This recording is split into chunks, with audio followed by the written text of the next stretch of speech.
Pensé que era otra entrega rutinaria. Lluvia, pizza fría y un cliente con prisas.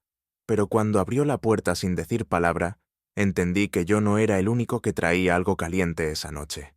A veces, el pedido no está en la caja, sino en la mirada de quien te recibe. Era octubre de 2020, cuando las calles de Madrid parecían escenarios vacíos de una ciudad en pausa. Yo tenía 20 años y acababa de irme de casa, sin ingresos estables, sin plan a largo plazo. Solo una bici eléctrica medio muerta y el trabajo de repartidor que me mantenía a flote. En plena pandemia, entregar comida era casi la única forma de sobrevivir.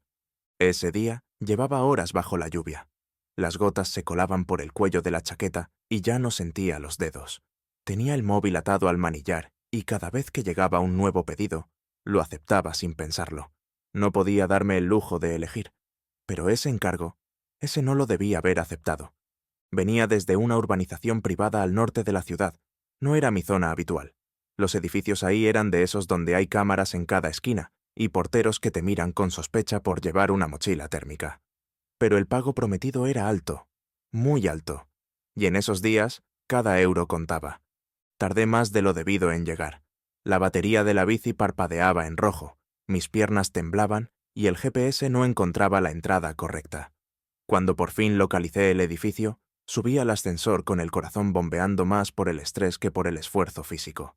El pedido decía: puedes entrar directamente, puerta sin seguro. Extraño. Pero no era la primera vez que alguien rico trataba a los repartidores como parte del mobiliario. Cuando abrí la puerta, el silencio fue lo primero que noté. No ese silencio acogedor, sino el que presiona los oídos y te dice que algo no encaja. Di un paso, luego otro. El pedido pesaba poco. Una pizza. Nada especial. Dejé la caja sobre la mesa del pasillo, listo para girarme y salir, pero entonces lo escuché. Una voz masculina, segura, grave, dijo mi nombre. Me congelé. No había mencionado mi nombre en ningún momento. Julián, repitió. Me giré despacio. Ahí estaba él, descalzo, con el cabello mojado, como si acabara de salir de la ducha. Lo reconocí. Lo había visto antes, aunque no en persona. Había salido en entrevistas, eventos. Se llamaba Marcos, tenía más de 40 y tantos, y era dueño de una cadena de restaurantes que, paradójicamente, no hacían reparto a domicilio. ¿Te mojaste mucho?, me preguntó. Asentí sin decir palabra. El modo en que me miraba no era cortés, era evaluador, como si estuviera decidiendo algo sobre mí. Me preguntó si quería secarme un momento. Dije que no, que tenía otro pedido, y empecé a retroceder. Pero él no se movió, solo sonrió. Esa clase de sonrisa que no es amable, sino afilada. ¿Cuánto ganas por pedido? Me detuve. Dudé, y como un idiota, respondí. Depende, entre 3 y 5 euros. Entonces sacó un billete de 100. Lo dejó sobre la mesa junto a la pizza. Quédate un momento, no es por la pizza. No sabía qué hacer. Mi cuerpo gritaba, vete, pero mi orgullo no quería parecer asustado. No había hecho nada malo. No debía huir. Solo estaba empapado, cansado, y frente a un hombre poderoso que no quitaba la vista de encima. ¿No te interesa saber por qué te pedí que subieras? No es asunto mío, respondí. Él se acercó un poco, no demasiado, pero lo suficiente para que notara el cambio en el ambiente. Era como si el aire se hubiese espesado. Yo ya no veía la pizza ni el dinero, solo su rostro y esa mirada, esa maldita mirada. «Me recuerdas a alguien», dijo. «Uno de mis antiguos cocineros. Tenía esa misma expresión, como si el mundo le pesara sobre los hombros. Le fue bien, cuando aceptó dejar que lo ayudara». Tragué saliva. No entendía qué quería decir, pero sí entendía cómo me hacía sentir. Pequeño, expuesto, cansado de tener que demostrar que no estaba a la venta, aunque mi vida dependiera de que alguien dejara propina. «Tengo que irme», alcancé a decir. Marcos no lo impidió. Solo asintió lentamente, como si supiera que volvería, como si ya me tuviera fichado. Salí sin mirar atrás. Bajé por las escaleras. La lluvia seguía ahí, esperando por mí. El billete seguía en la mesa. Yo no lo tomé. Pero mientras pedaleaba hacia mi siguiente entrega, No podía dejar de pensar en esa voz, ese nombre y ese billete que había rechazado. Como si con esa decisión hubiera abierto una puerta que no sabía cómo cerrar. Pasaron solo 5 días. Lo recuerdo porque el martes siguiente volví a recibir un pedido desde la misma urbanización. Lo vi en la app, mismo edificio, mismo piso. La notificación me llegó justo cuando estaba por terminar mi turno, cansado pero ya en automático. Mi primer impulso fue rechazarlo, pero algo dentro de mí, quizás orgullo o simple curiosidad, me hizo aceptarlo. No me costó encontrar la dirección esta vez. Ya conocía el camino, y mientras me acercaba, noté algo que me dejó frío. Otro repartidor, también en bici, estacionando justo frente a la entrada. Tenía no más de 18 años. Delgado, ropa informal, el mismo tipo de mochila térmica que usaba yo. No me vio. Entró al edificio, confiado, como si ya lo hubiese hecho antes. Me quedé quieto. No toqué el timbre. No subí. Solo observé desde la distancia. 10 minutos después, el chico salió. Llevaba en la mano un billete doblado. 100, tal vez 200 euros. Se notaba en su expresión, satisfacción mezclada con algo de prisa. No parecía una entrega cualquiera. Era demasiado evidente. Me di la vuelta y me fui sin decir nada. No llamé a la app, no reclamé. ¿Qué iba a decir? ¿Me usaron como prueba y luego me reemplazaron? ¿Quién me creería? Durante el resto de la semana, el pensamiento no me dejaba en paz. Marcos había dicho que le recordaba a alguien. Ahora entendía que no era un cumplido. Era una estrategia, un patrón, y yo solo había sido parte de su rutina. El viernes me crucé con el mismo chico en una cafetería. Estaba sentado en una mesa de esquina, revisando su móvil. Cuando me vio, pareció reconocerme. Me saludó con una leve inclinación de cabeza, como si fuéramos del mismo club, aunque yo no recordaba haberme inscrito. Me acerqué sin saber por qué. ¿Entrega o cliente?, le pregunté. Reparto, dijo, pero solo para algunos. Su sonrisa era arrogante. Le pregunté si conocía a Marcos. No respondió directamente. Solo dijo, «Hay gente que sabe lo que quiere y paga por ello». Sentí un nudo en el estómago. No por celos ni por envidia. Era otra cosa. Una mezcla de indignación y lástima. Por él. Por mí. Por todos los que alguna vez cruzamos esa puerta pensando que solo era una entrega más. No le respondí. Me fui. Pero esa noche no pude dormir. Empecé a repasar todo lo que había sentido aquella primera vez. Cómo había dudado. Cómo esa mirada me había hecho tambalear. Cómo, por un instante, había estado dispuesto a quedarme. Y entonces entendí que Marcos no buscaba cuerpos. Buscaba silencios. Probaba límites. Medía cuánto dolor, cuánto orgullo, cuánta necesidad eras capaz de tragarte antes de ceder. Él no te obligaba. Te ofrecía. Y eso lo hacía más peligroso. Durante días evité pedidos cercanos a esa zona. Cambié mi ruta. Pero el algoritmo siempre encuentra el camino. Una noche me volvió a llegar un encargo desde su edificio. Esta vez no lo acepté. Y al instante, como si me estuviera vigilando, recibí un mensaje privado. Venía de un número desconocido. Solo decía, «Pensé que habías entendido el juego, pero supongo que no todos están hechos para esto». No respondí. Lo bloqueé. Pero esa frase no me dejó tranquilo, porque había una parte de mí, la más rota, la más hambrienta de validación, que sí lo había entendido. Y esa parte seguía viva, aunque yo quisiera enterrarla. Días después, decidí escribir, no como denuncia ni por venganza, sino para entender, para sacar de adentro algo que me estaba carcomiendo. Publiqué una entrada en un foro de repartidores. Conté mi historia sin nombres, sin fechas exactas. La titulé «El pedido que me ofreció más de lo que valía». No esperaba nada, pero las respuestas llegaron rápido. Otros chicos, otras ciudades, mismos métodos, mismos perfiles, un patrón.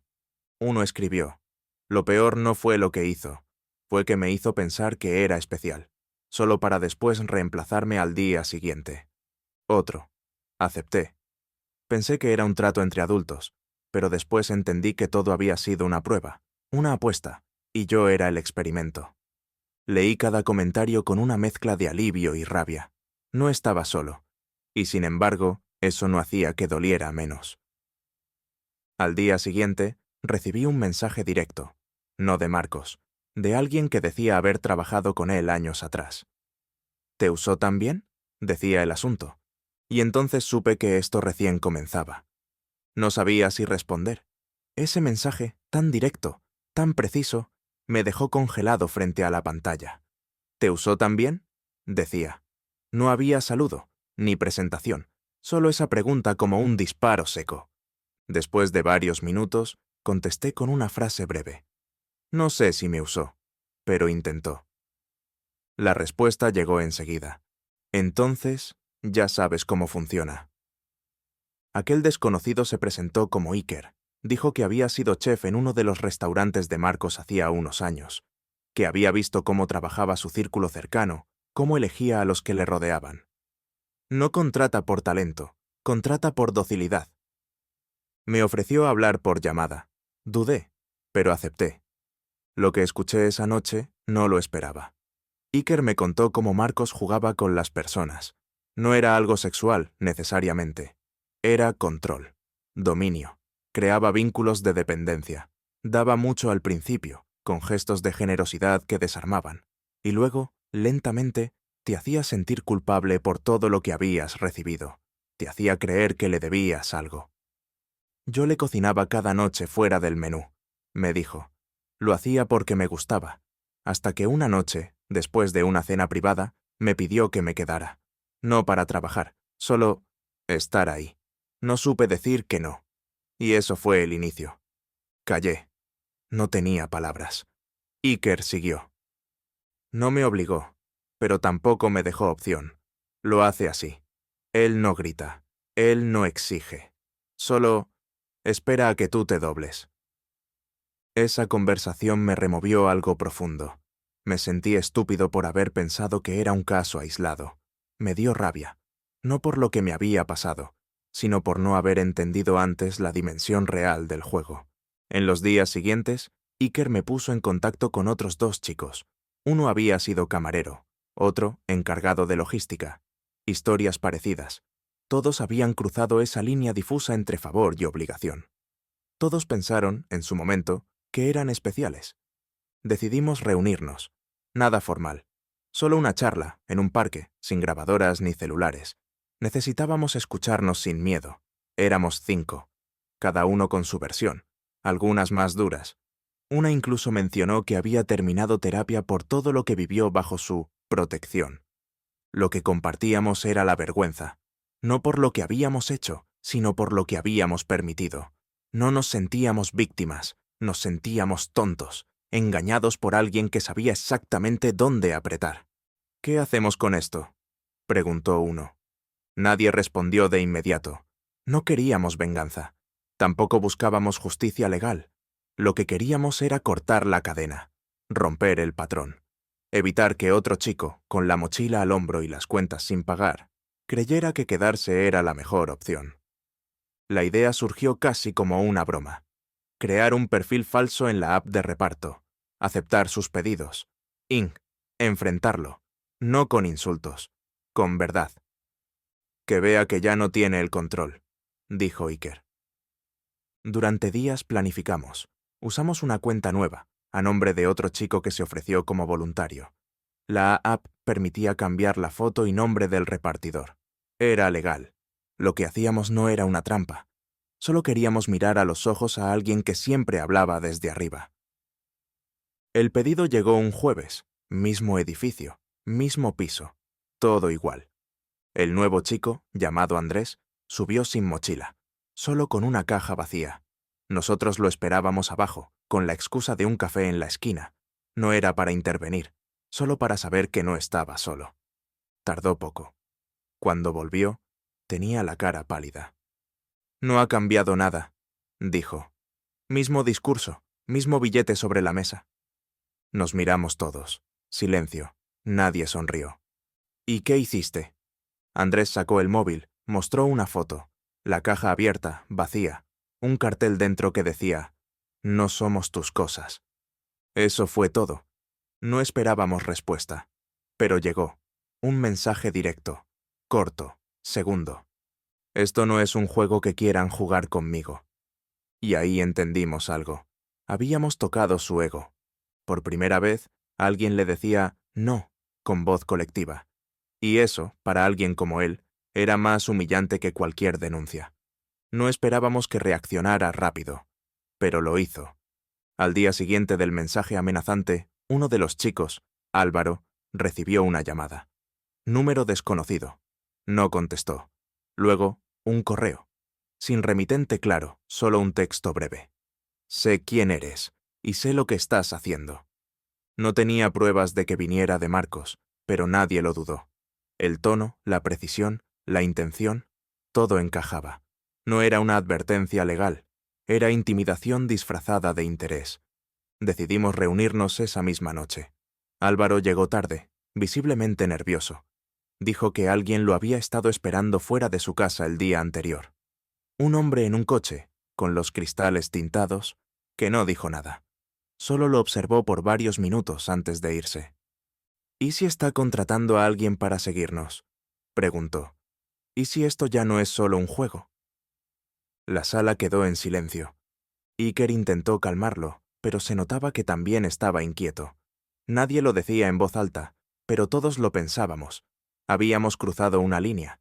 Habíamos pasado de compartir experiencias a enfrentarnos a alguien con recursos, contactos y un ego herido. Andrés, el que había entregado la caja vacía, fue el primero en romper el silencio. No nos puede hacer nada si no cedemos al miedo. Todo lo que hemos hecho es legal. No lo hemos expuesto públicamente. Aún. Ese aún flotó en el aire como una amenaza inversa. Pero Álvaro ya no estaba convencido. A los 2 días se salió del grupo. Borró sus redes, su número. Desapareció. Nos dolió, pero lo entendimos. No todos estamos hechos para la confrontación. Algunos solo quieren cerrar el capítulo y seguir con sus vidas. Pero para mí, ese abandono encendió algo. Me harté de tener que mirar por encima del hombro. Me harté del silencio, del miedo, de la sensación de ser una nota al pie en la historia de alguien más. Así que esa noche escribí un nuevo texto. No desde el anonimato. Lo firmé con mi nombre. Conté todo. Sin detalles morbosos, sin exageraciones, solo hechos. Cómo comenzó, qué ofreció, cómo reaccioné, qué supe después. No lo publiqué aún. Lo envié por correo privado a 3 personas de confianza, periodistas independientes, no sensacionalistas, gente que investiga, que contrasta, que sabe cómo proteger a sus fuentes. Uno respondió al día siguiente. Me pidió pruebas, nombres, fechas. Le di todo lo que tenía, incluso los pantallazos de los mensajes de Marcos, las fotos del pedido falso, los testimonios anónimos que habíamos recopilado.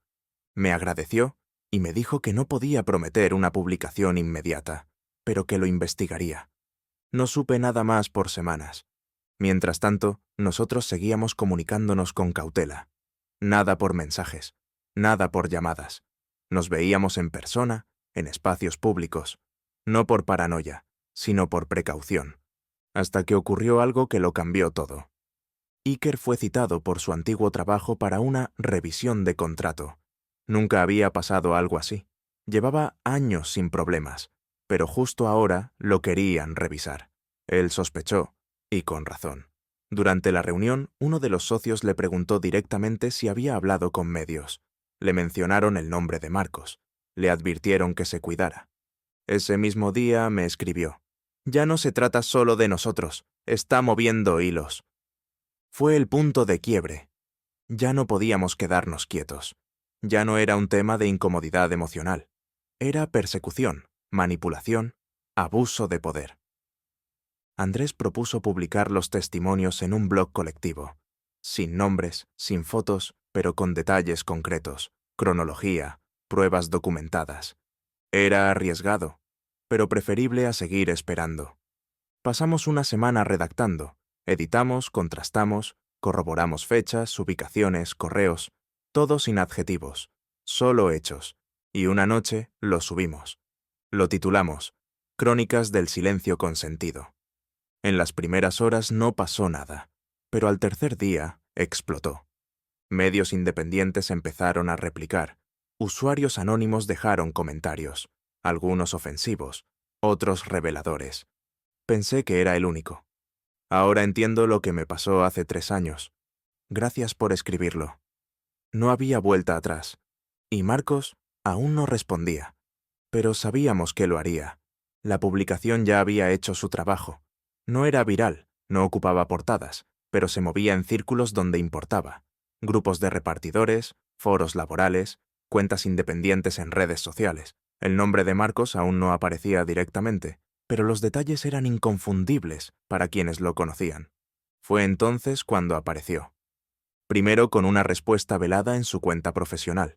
En tiempos donde cualquiera puede inventar historias, más importante que la verdad es la coherencia. Sin nombres, sin acusaciones, pero todos sabíamos a qué se refería. 2 días después, uno de nosotros, Santi, el más joven del grupo, recibió una invitación, un correo directo, sin firma visible, pero con una dirección conocida, el despacho legal de la empresa de Marcos. Lo citaban para colaborar en la aclaración de ciertos rumores. Santi quería ir.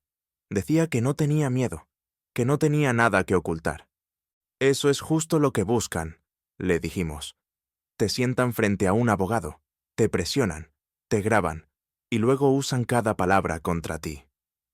Pero él insistía. Estaba harto de sentirse pequeño. Quería mirarlos a los ojos. Fue solo. No avisó el día ni la hora. Quiso enfrentarlo en sus propios términos. Volvió horas después. No habló con nadie esa noche. Al día siguiente nos envió un mensaje al grupo. Lo siento, me equivoqué. No puedo más. Nadie entendía a qué se refería. Le escribimos, lo llamamos, nada. Al tercer día, publicó en sus redes una nota breve, pero devastadora. Se retractaba. Decía que todo había sido una exageración, que se había dejado influenciar por terceros, que jamás se sintió presionado ni intimidado. Era mentira. Lo sabíamos. Él lo sabía. Y aún así lo publicó. Iker fue el primero en explotar. Nos llamó uno por uno, furioso, no contra Santi, sino contra la situación, contra la forma en que Marcos, una vez más, había logrado doblegar a alguien. ¿Y qué hacemos ahora?, le pregunté. No podemos permitir que él marque el ritmo, dijo. Si se retracta uno, nos invalidan a todos. Entonces decidimos actuar. Publicamos una segunda entrada en el blog, esta vez con más detalles, sin nombres todavía, pero con referencias claras. Citamos el cambio de versión de Santi sin juzgarlo, pero evidenciando el patrón: presión, silencio, control. La reacción fue inmediata. Una periodista reconocida compartió el blog con un comentario lapidario. Si alguien quiere saber cómo funciona el poder en lo más cotidiano, que lea esto. A partir de ahí, empezaron a llegar mensajes de personas ajenas al grupo, exempleados, vecinos, incluso exparejas de antiguos socios de Marcos. Historias distintas, pero con un mismo hilo conductor: manipulación. Lo que había sido un testimonio aislado se transformó en un archivo colectivo. Ya no éramos 5, éramos decenas, y ya no se trataba solo de reparto o cocina. Era una red de abuso encubierto bajo carisma y dinero. Marcos no volvió a escribir, no públicamente, pero sabíamos que estaba al tanto. Uno de los contactos anónimos nos confirmó que había despedido a 2 empleados de confianza esa semana, que estaba limpiando la casa. No sabíamos si eso era bueno o malo. Mientras tanto, Santi nos envió un último mensaje, esta vez en privado. Decía que lo habían amenazado con demandas, que le mostraron contratos, grabaciones, que lo acorralaron hasta que no supo cómo salir. Nos pedía perdón. Decía que no volvería al grupo, pero que esperaba que siguiéramos. Lo entendimos. No le pedimos más. Pero fue ahí cuando nos dimos cuenta de que el silencio ya no era una opción. Habíamos provocado un temblor, y alguien, tarde o temprano, iba a pedir explicaciones más arriba. Fue entonces cuando Iker, sin decirnos nada, filtró el nombre de Marcos a uno de los medios que ya estaban investigando el caso. No pidió permiso. No lo anunció. Solo lo hizo. Y en menos de 24 horas, el nombre completo, el rostro y el historial de Marcos estaban en la portada de un medio digital. El título era simple: el hombre que contrataba obediencia.